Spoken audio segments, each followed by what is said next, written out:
Ok, vamos a comenzar con nuestro tema, que es mutaciones, recordando que es un reforzamiento y explicación de lo que se vio un poco antes de salir de vacaciones. Si ustedes recuerdan, ustedes hicieron una actividad y leyeron un texto relacionado a mutaciones, pero vamos a reforzar este conocimiento para poder concluir con este bloque número 3. Vamos a comenzar. Antes de eso quiero recordarles que esta presentación también se va a encontrar en Edmodo por si quieren irla revisando, ¿ok? Vamos a comenzar. Entonces vamos a empezar por saber qué es una mutación y aquí nos dice que es cualquier cambio que se produce en el genotipo de un individuo. Aquí en esta imagen lo que ustedes están observando es una replicación, ¿sí?, de una de las hebras de ADN. Acuérdense que durante el proceso de replicación es donde el ADN está más susceptible a sufrir una mutación. Entonces, si ustedes ven la imagen, aquí nos está indicando que, por ejemplo, teníamos una copia, bueno, tenemos la hebra original de ADN y al meterse una copia puede ser de forma correcta o sustituir algún par de base del mismo ADN.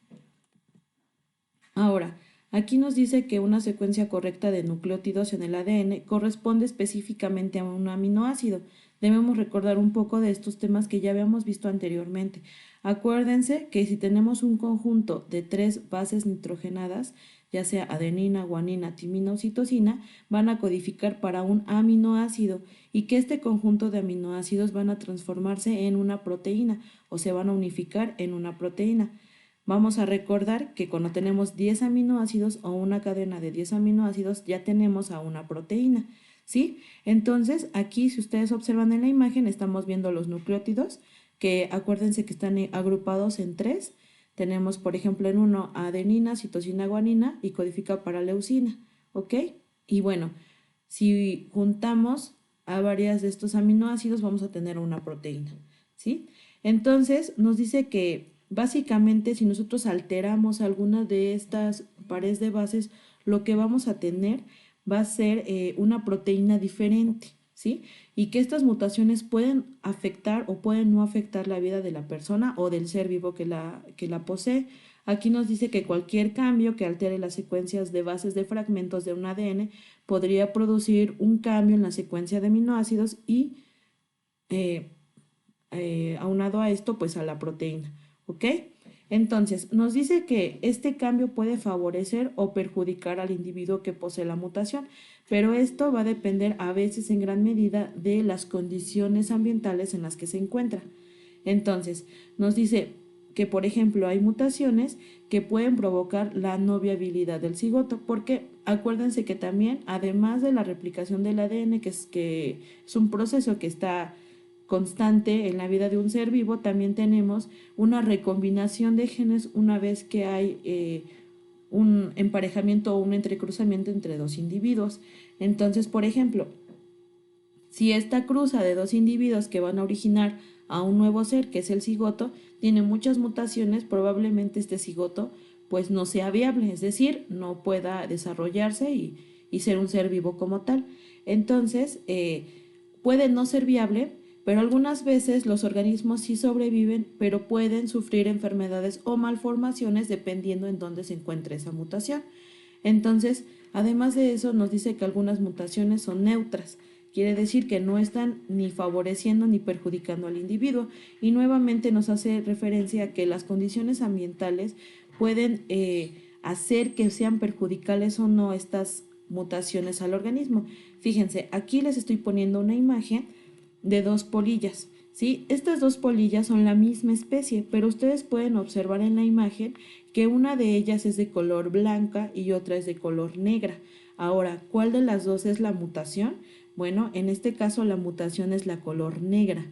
Entonces, podríamos decir que, por ejemplo, para reproducirse, la negra podría no reproducirse porque no tiene el patrón de coloración que debe tener y probablemente la hembra de esta especie no las elija, ¿sí? Podríamos hablar de una desventaja. Sin embargo, si ustedes ven en la imagen de la derecha, vamos a observar cómo están dos polillas en un tronco, ¿sí? Y podemos ver que la blanca sí se observa y la negra no, la negra está camuflajeada por la corteza del árbol.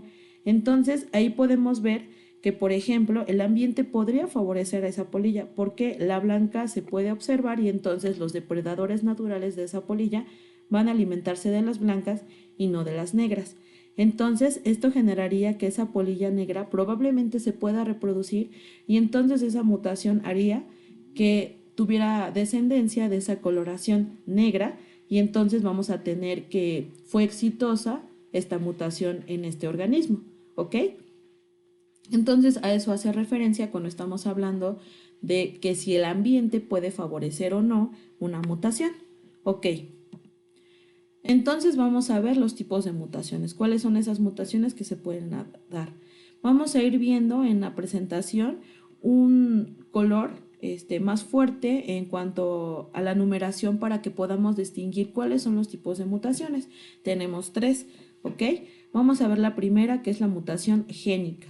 Esta mutación nos dice que es a nivel molecular, ¿ok? Porque a nivel molecular es más precisa esta mutación y vamos a observarla específicamente en nuestras bases nitrogenadas, ¿ok? Nuevamente hay que recordar que nuestras bases nitrogenadas son adenina, guanina, timina y citosina. Entonces, nos está diciendo que básicamente esta mutación se da en estas bases nitrogenadas. Recuerden que el ADN es una doble hélice, ¿ok? Y que cada una de estas bases nitrogenadas está emparentada una con otra, ¿sí? Tenemos que adenina siempre es con timina, ¿ok? Y guanina con citosina. Entonces, puede haber un cambio. Por ejemplo, aquí nos dice ADN en la imagen, ADN original, que es guanina con citosina, pero hubo una mutación en este ADN y ahora adenina está en lugar de citosina y está emparejándose con guanina. Entonces, esa es una mutación. Ahora, dentro de estas mutaciones génicas, vamos a ver otros tipos de mutaciones dentro de estas. ¿Ok? Tenemos sustitución de base, adición o inserción de la base, tenemos deleción o pérdida de base, ¿ok? Y transposición o translocación de base.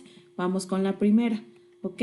Entonces, sustitución de base. Nos dice que se van a sustituir los pares de bases. Nuevamente tenemos que recordar que es adenina con timina y guanina con citosina, pero si no están emparentados, vamos a recordar que estas bases nitrogenadas tienen un grupo. Adenina y guanina son púricas o purinas, y la timina y citosina son pirimídicas, ¿ok? Entonces esas son las dos clasificaciones que tenemos, pirimídicas o piriminas y púricas, ¿ok?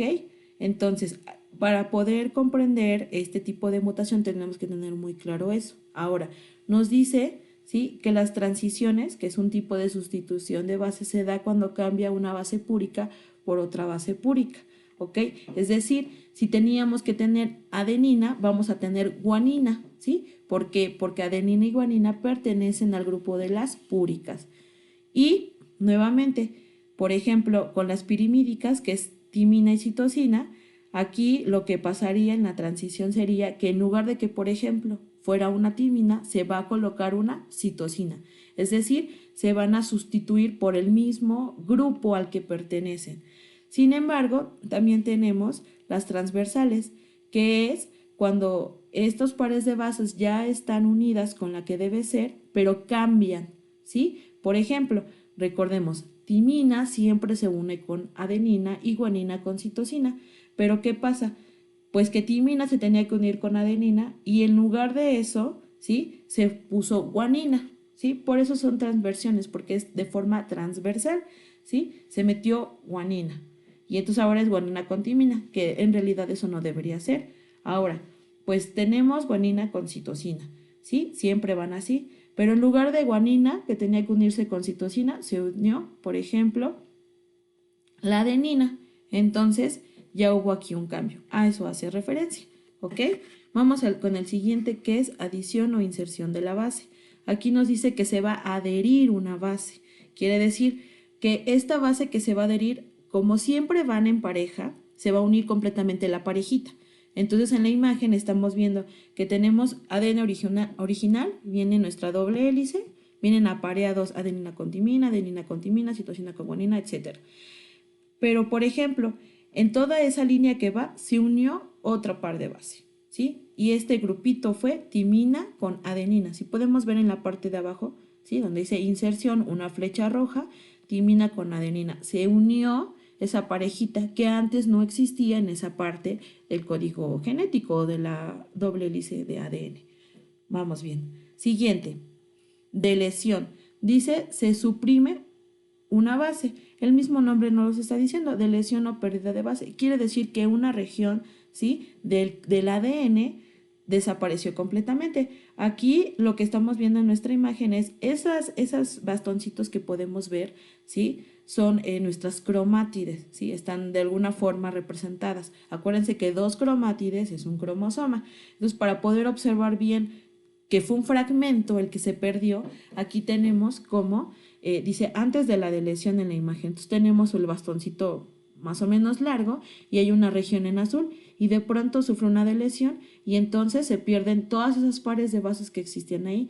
Acuérdense que el ADN está comprimido en el cromosoma, ¿sale? Entonces esa región o ese fragmento de ADN donde estaban nuestras pares de bases desaparece, ¿sí? Y ya no existe esa información que podría ser importante porque podría codificar para alguna región específica de nuestro ADN o podría no hacerlo, ¿ok? Deberíamos de saber qué fragmento de ADN se está perdiendo para saber si es letal o no o si puede afectar o no al individuo, ¿ok? Vamos con el siguiente, que es transposición o traslocación de base. Nos dice que un segmento de ADN va a cambiar de lugar, se va a romper ese fragmento o esa molécula y se va a unir después. Puede ser a ese mismo cromosoma o a otro cromosoma hermano que está dentro de un cariotipo, ¿ok? Y nos dice que puede provocar la modificación del mensaje genético. Ahora, entonces, por ejemplo, en la imagen tenemos aquí el bastón de color verde, que es una cromátide, ¿sí? Y aquí nos dice que es el cromosoma número 4, ¿sí? Y entonces se pierde una región y se va a unir a otra. Puede ser en el mismo cromosoma, como estamos viendo en la imagen. Por ejemplo, aquí en la imagen estamos viendo que un fragmento de ese segmento, ¿sale?, se está uniendo al mismo cromosoma y otro se está uniendo a otro cromosoma. Aquí nos dice que se está uniendo al cromosoma 20. Entonces, un fragmento de ADN se desprende del sitio donde debería pertenecer y se puede unir en otra región al mismo fragmento de ADN o al mismo cromosoma o puede irse a otro lado. Recuerden, ¿sí?, que nosotros tenemos nuestros cromosomas emparejados, ¿ok? Vamos a parar aquí este video porque debe de ser de 15 minutos y viene un siguiente link donde ustedes van a poder observar, vamos a poder ver la siguiente parte de este video. Ojo, tienen que recordar, ¿ok? Muy bien que nuestros cromosomas están emparejados y que tenemos 24 pares, ¿sí? En nuestra práctica de laboratorio que mandé, donde ustedes hicieron un cariotipo humano, que es la presentación de todos nuestros cromosomas, ¿se acuerdan que ustedes los emparejaron? Y cada uno era par 1, par 2, par 3 hasta el par 23, ¿sí? Entonces, para que nosotros vayamos enlazando las imágenes con lo que ya hemos visto.